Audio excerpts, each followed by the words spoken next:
Como vocês já sabem, está acontecendo uma grande crise no INSS. Roubos, rombos também. A Previdência está realmente se mostrando que é um sistema que não é seguro, é facilmente roubável, vamos usar essa palavra, e outra coisa, extremamente ineficiente. A Previdência Pública realmente está se mostrando como um sistema que não consegue suportar os caminhos que a população está seguindo e para onde a gente está indo. Não só isso também, um escândalo enorme como esse aí que vocês noticiaram nos últimos tempos aconteceu, e para quem não está entendendo o que está acontecendo, quem estava dentro de uma bolha, basicamente eles encontraram uma fraude no INSS, onde basicamente, aqui deixando muito simples, estavam roubando, né, incluindo uma taxa de desconto na aposentadoria das pessoas e desviando essa verba, né? Então, assim, não vou me atentar a falar de qual governo isso é. O ponto é que, assim, Previdência Pública é uma relação de anos e anos e anos, décadas e décadas. Então, não vale a pena a gente focar em um governo só para falar que o problema é desse governo. Vou realmente aqui nesse vídeo trazer uma perspectiva geral de como a gente se protege desse tipo de fraude, principalmente se protege do próprio INSS. Se você tem mais ou menos a minha idade para os 21, 22 anos e acha que você vai conseguir se aposentar com segurança, olha, eu não teria essa segurança toda. Eu não tô falando que vai acontecer de não conseguir aposentar, mas existem grandes estudos, existem grandes dados que mostram que a gente não vai ter essa segurança toda para aposentar. Então hoje eu vou te explicar um pouco mais sobre isso, sobre o que fazer em relação ao INSS a partir de agora. Meu nome é Leão Davi, eu sou consultor de investimento aqui na Stocks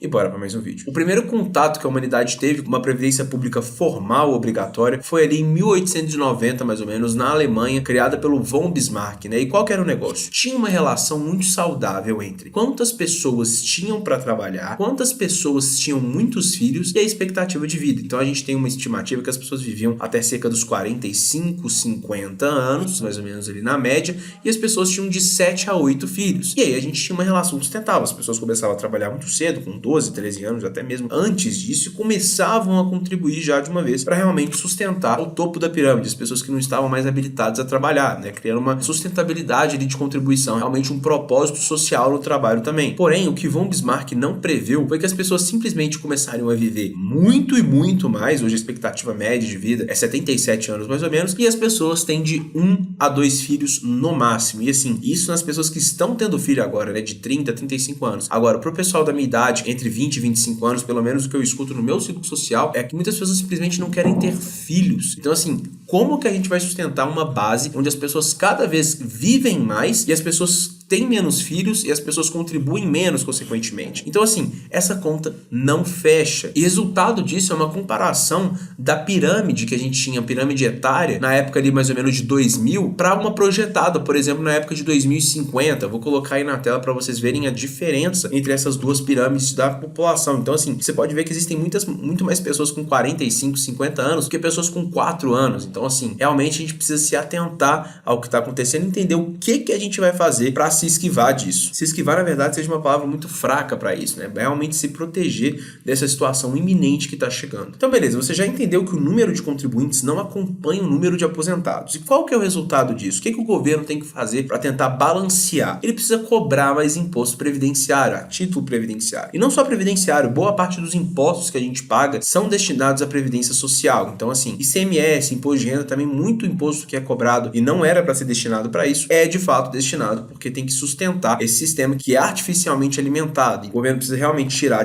da onde ele consegue tirar para conseguir sustentar isso. E qual que é o resultado futuro disso? A gente continuar indo na mesma linha, das pessoas não terem filhos e as pessoas viverem cada vez mais. É a curva de Laffer, que eu já citei várias vezes aqui em outros vídeos, que basicamente estou colocando na tela, e você pode ver que existe uma relação proporcional entre quanto o governo cobra de imposto e o quanto ele arrecada, né? Quantas pessoas pagam. Porém, tem um momento ali mais ou menos dos 55%, esse número aqui é ilustrativo, vai depender muito do país, da situação econômica do mundo e da nação também que a gente está considerando, que basicamente chega em um momento ali que, por mais que o governo tenha uma taxa de imposto muito alta, o total arrecadado começa a diminuir cada vez mais. Por quê? Porque com uma taxa de imposto muito alta, o governo basicamente instiga que as pessoas não paguem esse imposto. E não é porque elas não querem pagar, é simplesmente porque elas não têm dinheiro. Então, uma carga tributária, nesse caso da imagem, de 55% ou 60%, faria com que as empresas simplesmente fechassem. E por conta disso, as pessoas perderiam o emprego. E por conta disso, as pessoas também não pagariam imposto. Então, você tem menos uma empresa faturando e deixando de pagar imposto. E você tem, sei lá, vamos colocar aqui na média, 20 funcionários sendo mandados embora e 20 funcionários também não pagando imposto. Então, assim, dos que vão recuperar uns 5 ali, vão conseguir outro emprego, mas a maioria, uma cadeia ali de fechamento de empresa, não vai conseguir trabalhar, não vai ter onde trabalhar. Então, o que acontece, na verdade, é que as pessoas simplesmente não pagam. E as que pagam ainda são induzidas a sonegar, porque o imposto está muito alto. Como que a pessoa vai ter uma qualidade de vida? Então, também as atividades de sonegação aumentam proporcionalmente à taxa de imposto cobrada. Então, assim, a gente realmente tem que tomar muito cuidado com isso. Então, o que acontece na prática é que não tem escapatória. Você precisa se proteger. Você precisa de um plano B. E, Leon,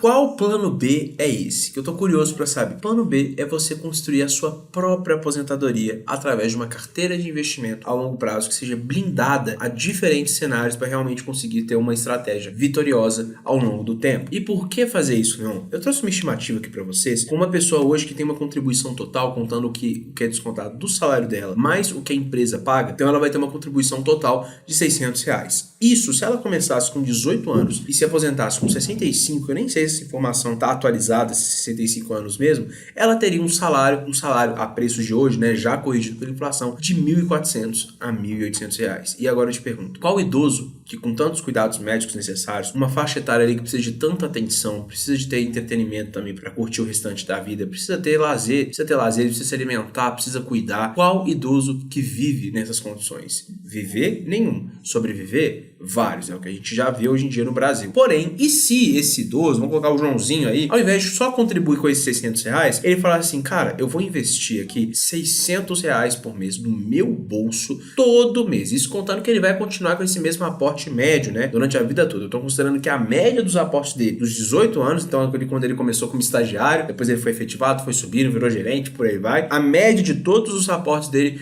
foi R$600, já corrigidos pela inflação. Sabe o que ia acontecer? Tô colocando aí na tela. Ele ia ter uma renda para sempre, tá? Sendo reajustada pela inflação. Não tô falando de renda passiva, tô falando de uma renda vitalícia que ele ia ter para sempre. A preços de hoje, ou seja, essa renda na verdade seria maior, só que eu tô considerando trazendo, né, a valores de hoje, tô descontando a inflação. Então, a preços de hoje, ele teria uma renda de R$8.750, além do que ele não precisaria viver com essa renda. Ele vai ter basicamente, a preço de hoje também, R$2.100.000 na conta dele. Então ele pode abrir um negócio se ele quiser, ele pode fazer uma viagem, pode mudar de país, ele pode fazer o que ele quiser, ele tem muita grana a preço de hoje, claro, né, que eu tô falando, 2.100.000, então só pra vocês entenderem, o valor na verdade vai ser, sei lá, 10 milhões, 12 milhões, mas por conta da inflação que vai corroer o poder de compra ao longo do tempo, ele vai ter o que valem R$2.100.000 hoje. Então assim, o INSS não te dá nem o direito de ter um valor em conta ali para você realmente conseguir fazer o que você quiser. Não, você é obrigado a receber uma miséria de salário como um agradecimento pífio de toda a contribuição que você fez durante tanto tempo, que essa conta não bate, porque eu tô te mostrando aqui que investindo numa carteira muito básica, coloquei uma rentabilidade até mesmo abaixo da média aqui para fazer uma estimativa mais conservadora, você conseguiria ganhar muito mais dentro do mercado privado. Então, esse é o ponto. Você não pode depender de uma previdência pública, que existem tantos e tantos guidings que ela simplesmente vai colapsar em algum momento. Então, assim, isso vai acontecer. E quem tiver dinheiro realmente vai conseguir se sustentar ao longo do tempo. Agora, quem deixar isso para depois, realmente vai ter uma grande decepção lá na frente, vai viver momentos muito difíceis. E a gente daqui da Stocks está aqui justamente para te ajudar com isso, tanto pelos vídeos, ou também, se você quer ter uma carteira de investimento que vai te proporcionar essa segurança, né, uma previdência própria que você mesmo criou ao longo prazo, é só você preencher o formulário que está aqui na descrição, que a gente vai fazer uma reunião, entender sua situação financeira e fazer um sentido para você. É uma reunião sem compromisso nenhum. Aí a gente pode avançar para uma outra reunião também sem compromisso e eventualmente fechar essa parceria e construir uma carteira de investimento que vai te libertar no futuro. Porque o segredo aqui não é ter dinheiro, é ter liberdade. Não é só ter o dinheiro ali para se manter e pagar as coisas. Não, é ter dinheiro para viajar, é ter dinheiro para curtir o mundo, é ter dinheiro para ajudar os netinhos também, né, dar um dinheirinho para eles de vez em quando. Esse é o objetivo que a gente tem, realmente dar segurança para as pessoas que a gente está cuidando do patrimônio aqui dentro da Stocks. Então, a gente tem vários clientes que fazem planejamento previdenciário com a gente e realmente faz muito sentido. É realmente muito interessante. Eu, particularmente, estou construindo essa minha reserva, né, que eu vou ter quando eu for mais velho, desde os meus 8 anos de idade, já foram 3 anos, eu sou extremamente feliz com o caminho que isso está tomando. Realmente, não só para a previdência, né, para usar isso também, para alavancar mais ainda como você pode investir, é muito importante. Então, muito obrigado pelo vídeo. Não esquece de deixar o like e eu te vejo na consultoria de investimentos. Um abraço.